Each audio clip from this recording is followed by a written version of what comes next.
오늘은 주 안에서 정식으로 하라. 주 안에서 정식으로 하라라는 제목으로 우리 하나님 말씀 함께 나누도록 하겠습니다. 이 바울이 회당에서 복음을 전했을 때 비시디아 안디옥의 수많은 사람들이 이 소식을 전해 듣고 회당으로 몰려들었고, 이를 본 유대인들이 시기와 질투로 바울을 비방하기 시작했습니다.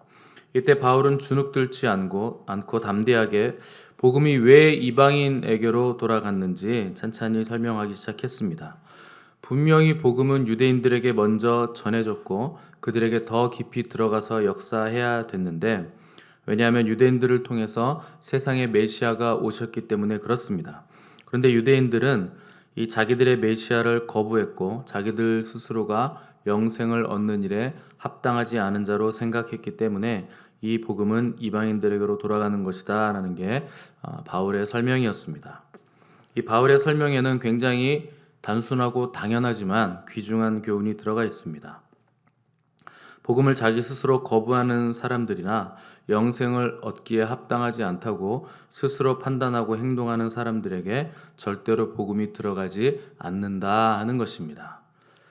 복음을 아무리 잘 전해줘도 자기가 거부하면 복음은 그 사람에게 아무런 효력이 없다 하는 것입니다.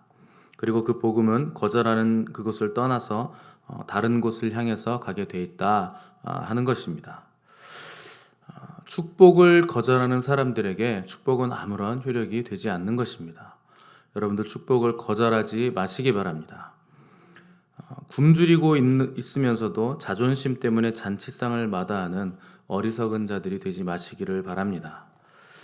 이 바울이 전한 말씀은 굶주리고 갈급한 심령들에게 우리 주님께서 베푸셨던 천국의 잔치였습니다. 그런데 이 잔치를 대하는 사람들이 엇갈린 반응을 보이더라 하는 것입니다. 이럴 때는 모든 사람을 다 먹일 수가 없습니다.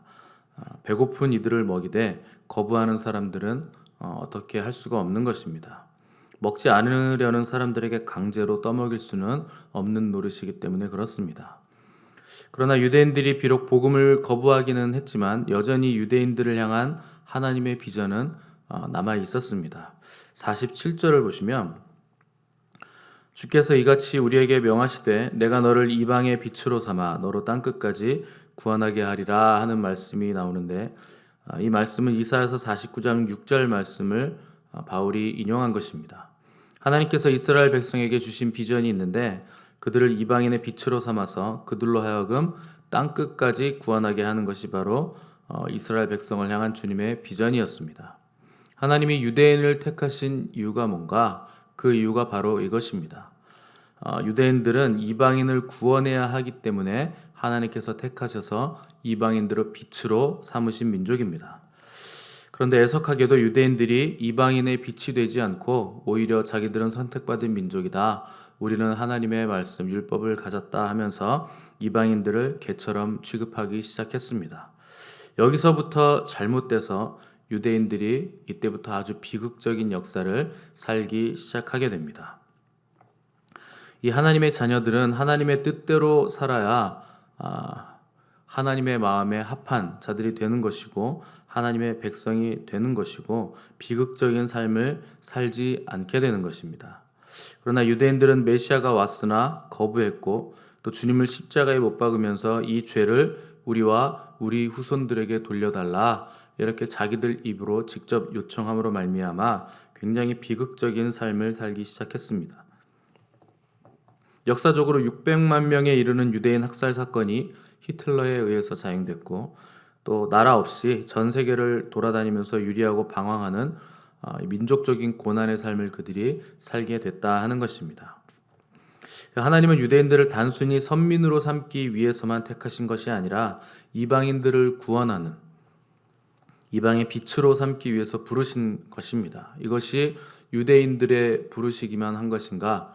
오늘날 우리 크리스찬들의 부르심도 바로 여기에 있다 하는 것입니다.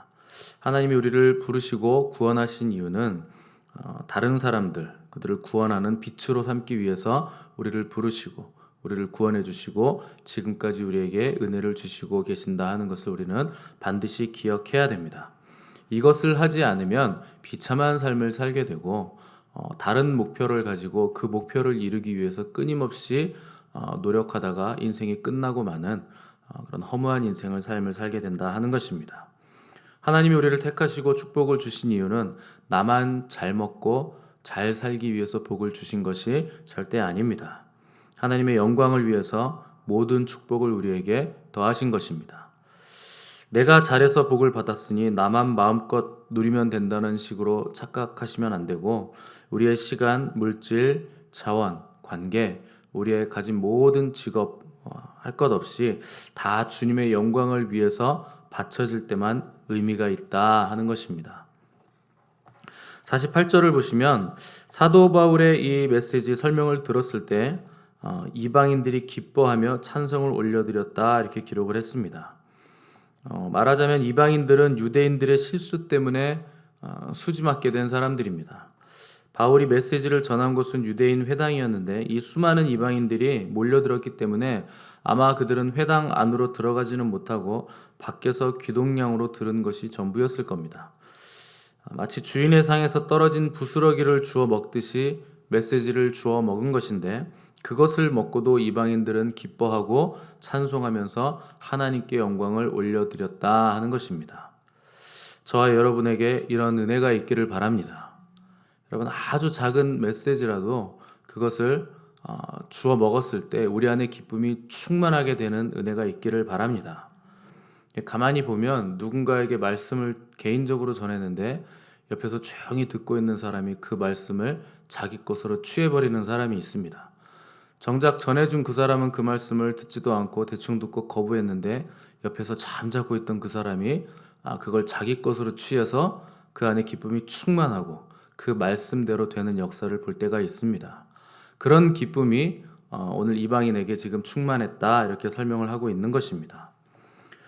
우리는 이방인 중에서도 이방인입니다. 우리나라는 이스라엘에서 출발해서 걸어서 동쪽 끝으로 가면 땅 끝에 어떤 나라가 있는가? 우리나라가 있습니다. 육로로 이동해서 끝까지 이스라엘 지도를 보시면 이스라엘에서 끝까지 가시면 걸어서 갈 수 있는 동쪽 끝이 바로 우리나라입니다. 이스라엘에서는 동방의 끝, 땅 끝에 이방인의 나라인 사람들이 바로 우리들인데, 그런 나라가 복음이 들어와서 제2의 이스라엘이라 불릴 만큼 큰 은혜를 받은 것은 하나님의 크신 자비하신이지만 기본적으로 원가지인 유대인들이 있었기 때문에 우리가 이 혜택을 받게 되었다 하는 것입니다. 우리가 이 혜택을 받아서 우리는 주님을 기뻐하고 찬양하지만 유대인들은 아직도 메시아가 오기를 기다리고 있기에 이제는 우리가 역으로 그들에게 복음을 전해줘야 한다 하는 것이 우리의 사명이 되는 것입니다. 이 시기와 분노로 가득 찬 유대인들은 하나님의 뜻을 거스르면서 사람들을 동원해서 바울과 바나바를 내쫓았습니다. 바울과 바나바는 그들이 자꾸 박해를 하니까 그들을 향해서 발에 티끌을 떨어버리고 이고니온으로 떠났다 이렇게 기록을 했는데, 박해가 너무 심해서 머물지 못한 것입니다. 그러나 박해가 심하면 심할수록 복음은 더 넓은 지역으로 왕성하게 퍼져나가게 됨을 우리가 볼 수 있습니다. 박해가 있는 곳에 항상 복음에는 진보가 있는 것입니다. 고난이 있는 곳에는 정결함이 있는 것입니다. 오히려 그 일을 통해서 하나님께서 더욱더 영광을 받으시게 된다 하는 것입니다. 결국 비시디아 안디옥의 유대인들이 쫓아내는 바람에 이 복음의 불길은 이고니온으로 옮겨 붙게 됐습니다. 비록 바나바와 바울이 박해를 받았고 쫓겨났고 환영받지 못하는 사람들이 됐지만 52절을 보시면 그들이 기쁨으로 성령이 충만했다, 기쁨과 성령이 충만했다 이렇게 기록을 하고 있습니다. 이 참된 크리스찬의 특징이 무엇인가? 바로 기쁨에 있습니다. 크리스찬들은 기뻐야 됩니다. 이것이 그리스도인들의 특징입니다. 단순히 교회에 나오는 것이 다가 아니라 교회에 나와서 앉아있기는 하는데 기쁨이 충만해야 된다 하는 것입니다. 그래서 크리스찬들이 가장 먼저 구원받아야 할 것은 표정입니다. 표정을 보시면 영적 전쟁을 하러 나온 것인지 예배를 하러 나온 것인지 도무지 분간이 안 되는 분들이 교회 안에 매우 많습니다. 이 교회 안에 항상 얼굴을 찌푸리고 세상 짐을 다 혼자 짊어지고 앉아서 옆에 있는 사람들까지 부담스럽게 만들고 어둠 속으로 초청하시는 분들이 좀 계신데, 그 사람들의 고민은 뭔가 지나간 과거의 일들을 현재로 끌어오거나 아니면 아직 일어나지 않은 미래의 일을 미리 끌어당겨 와서 고민하는 경우가 대부분입니다. 별로 큰 근심도 없고 고민도 없고 걱정도 없는데 혼자 근심 다 짊어지고 걱정하는 표정으로 앉아있다 하는 것입니다. 제가 가끔 하는 말을 기억하실 겁니다. 걱정을 해서 걱정이 없어지면 제가 걱정이 없겠네요. 여러분, 걱정한다고 걱정이 없어지지 않습니다. 주 안에서 기뻐해야 걱정과 근심이 사라지는 것입니다. 근심은 내가 짊어지는 게 아니고 하나님께 맡기는 것입니다. 너희 염려를 다 주께 맡겨버리라. 이는 그가 너희를 돌보심이라. 내가 나를 돌보는 것이 아니고 주님께서 우리를 돌보시는 것입니다. 그래야 우리 안에 기쁨이 충만하게 되는 것입니다. 여호와는 나의 목자시니 내가 부족함이 없으리로다. 여러분의 성경에는 내 개라고 돼 있을 겁니다. 완전히 다른 겁니다. 이 성경을 바꾸면서 이상한 말로 바꿔놓은 구절들이 굉장히 많은데 옛날 성경이 더 낫습니다. 지금 바꿔놓은 성경은 의미가 완전히 바뀐 것들이 많습니다. 여호와가 나의 목자시니 그분이 내게 주는 것이 많아서 내게 부족함이 없다라고 바꿔놓은 겁니다. 그렇지 않습니다. 여호와가 나의 목자이시기 때문에 그 사실만으로도 내가 부족함이 없다 하는 원래의 의미가 맞는 것입니다. 그래야 우리 안에 기쁨이 충만한 것입니다. 주님이 뭘 주셔서 내게 기쁨이 충만한 게 아니라 그분이 나의 목자인 그 사실만으로도 내가 너무나 기쁨이 충만하다. 이렇게 고백할 수 있을 때 우리 안에 주님의 기쁨이 충만하게 넘쳐 흐른다 하는 것입니다. 기뻐도 되고 슬퍼도 되는 것이 아니라 주 안에서 항상 기뻐하라는 것이 주님의 명령입니다. 바울과 바나바는 거부와 핍박 가운데서도 더욱더 기뻐했습니다. 쫓겨나면서 너무나 허탈하니까 그냥 웃는 정도가 아니라 그들의 내면에 영적인 기쁨이 충만했다 하는 것입니다. 충만이란 가득 차서 넘쳐 흐르는 것입니다. 막 흘러가는 것입니다. 박해가 와도 주님으로 인해 기쁘고 핍박이 와도 내 영혼이 기쁨으로 차고 넘쳐서 나를 만나는 사람에게 그 기쁨이 계속적으로 흘러가는 상태라 하는 것이 충만입니다. 오늘날 교회는 수많은 예배가 있고 만남이 있고 회의가 있고 프로그램이 있음에도 이상하게 기쁨만은 없습니다. 주 안에서 하지 않기 때문에 그런 것입니다.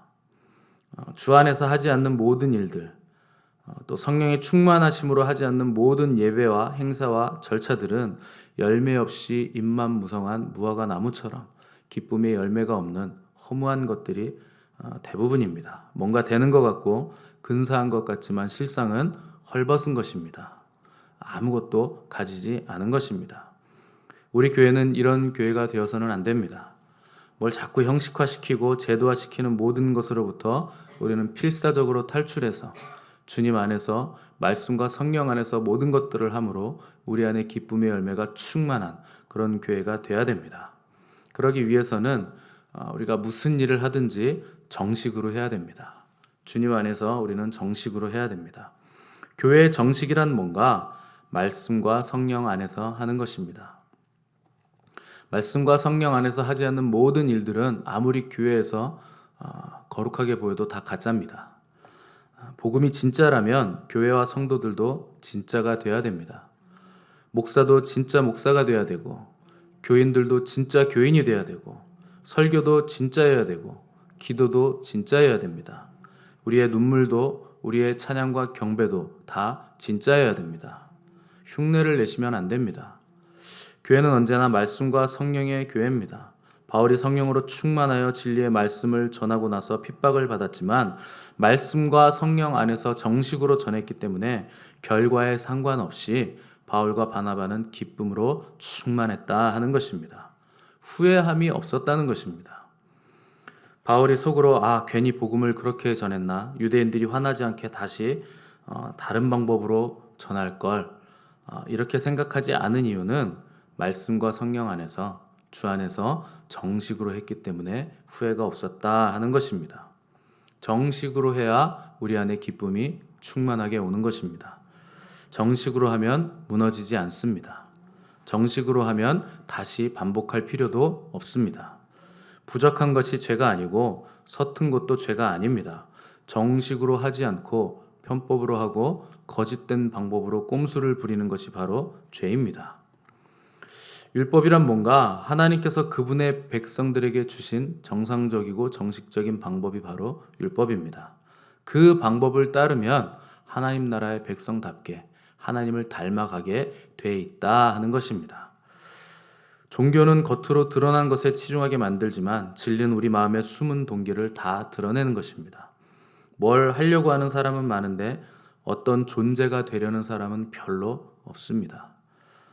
주님이 쓰실 만한 정결한 그릇은 눈 씻고 찾아봐도 찾아볼 수가 없다 하는 것입니다. 결국 주님이 오실 때 우리가 어떤 상태에 있든지 간에 어디까지 이르렀든지 간에 그 상태로 우리는 주님 앞에 서야 됩니다. 멀리서는 잘 안 보입니다. 지금은 잘 티가 나지 않습니다. 그런데 빛에 가까이 가면 갈수록 우리의 숨은 동기들은 다 드러나는 것이고 정식으로 하지 않은 모든 것들도 다 그때는 드러나게 될 것입니다. 그 불꽃 같은 주님의 눈 앞에서 너무도 찬란하고 밝아서 어두운 것이 숨어 있을 수 없는 그 영광의 빛 앞에 섰을 때 그날에 불법을 행하는 자들아 내가 너를 도무지 알지 못한다. 내게서 떠나라 하는 음성이 아니라 잘하였도다 충성된 종아 수고 많았다. 들어와서 창세전에 너에게 예비된 복을 나와 함께 누리자 하는 이 음성을 들으시는 저와 여러분 되시기를 간절히 바랍니다. 기도하겠습니다.